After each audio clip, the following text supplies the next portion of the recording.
If you are single, congratulations!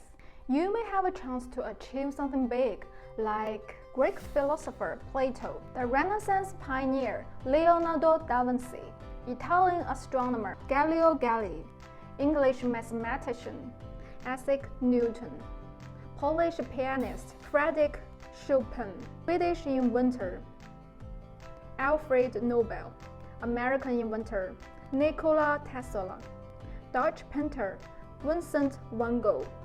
Wait, no female? Watch out this video, you will find the answer.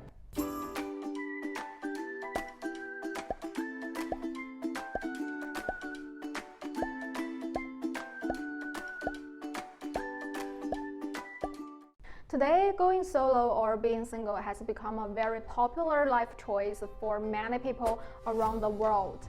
Increasing numbers of people are not satisfied with just holding bachelor or bachelorette party before they get married. Instead, they prefer to live that way as a lifestyle. In early 2014, the Demographic News Online reported 10 top countries which have the highest percent of people who live alone. Not surprisingly, the top one is Sweden, 47% single population. Top 2, Britain, 34%. Top 3, Japan, 31%, Italian 29%, United States 28%, Canada 27%, Russia 25%, South Africa 24%, Kenya 15%, the last one Brazil 10%. In recent years, China is somehow catching up this trend. According to the data from National Bureau of Statistics of China in 2017, there were about 17 single population, more than 2 billion. Say, it can be easily ranked as top 9 or even higher if we assume other ratio and change it too much. But since the large population in China, such amount of 17% single population equals to the sum of the whole population Sweden, Britain, Italy, and Japan.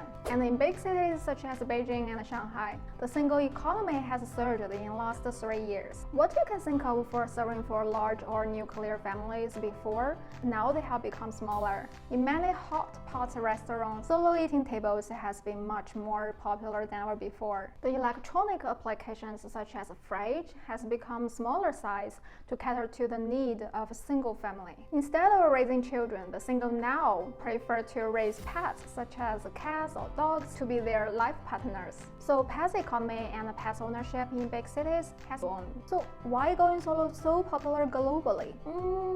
Is going solo really cool? Yes, it is. Let's say its cultural root. The word bachelor stemmed from night culture in 20th century in Europe.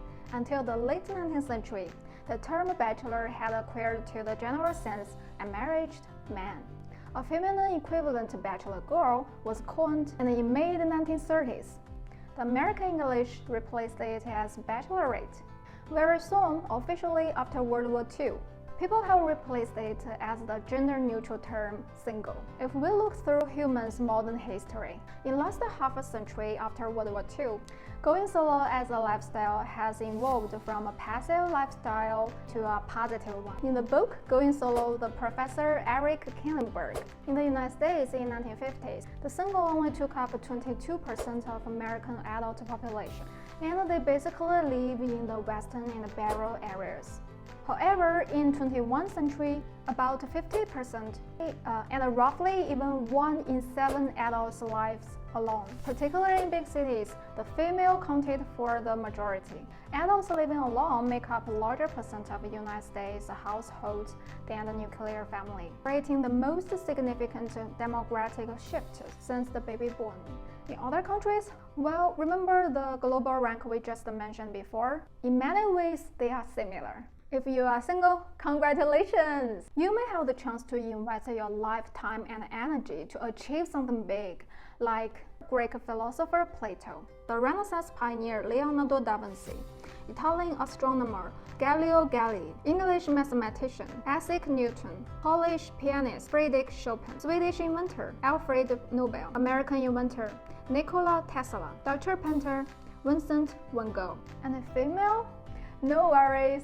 In the age of increasing gender equality, we will see the female new record. Or maybe you will be the first one. Okay, I have collected all the possible reasons I can think of to be a single. If any of them got you, give me a thumb up. Reason 1.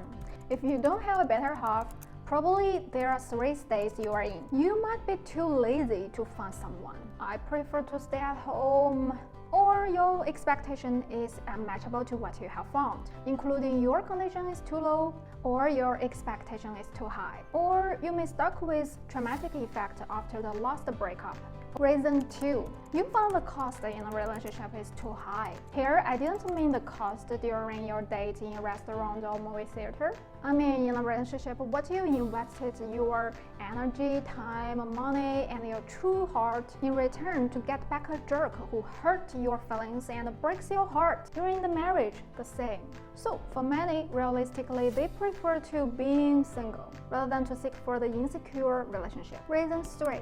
You are single because you do have enough self-reliance, both on material and spiritual levels. In this age of increasing gender equality, both men and women can make a living through jobs. Particularly due to the rise of feminism, women in many countries no longer need to rely on their husbands or their original families so closely and so heavily. They are capable of giving themselves financial security. On the spiritual level, many people tend to go to clubs, classes to develop their personal interests such as improving drawing skills or learning dancing after work rather than to hang out with others. Reason 4. No time. In our modern life, actually no time has become a very common reason for being a solo. People tend to anchor themselves at their rewarding careers and friends. So over time, they have been used to being the single. Any regrets? Well, it really depends on how good you are as a single, right? Reason 5. Not suitable to organize a family. Don't think it too pessimistic. Actually, for many people in many professions such as artists, writers, philosophers, those people do need some spiritual distancing in their daily life. In other words, loneliness helps them to achieve their goals. That's why the masters in the history I just mentioned before are the masters we know for now. So in this case, it's unwise to force them to live a secular life, right? In the face of going solo phenomenon, I would like to highlight some objective insights in the book Going Solo to make our conclusion. 1. Going solo lifestyle has been surging globally, and it has changed how we think of ourselves and the marriage. 2. Going solo will not result in loneliness. In the social media era now, the single is not isolated themselves. Rather, they are more socialized than ever before. 3. Going solo doesn't mean the failure of life. As human beings, we will go through going solo lifestyles eventually as we grow older. Such lifestyle does need families, the governments, markets to cooperate with each other to make a better living secure conditions for the single. So why are you a single? Why not? As long as you are happy.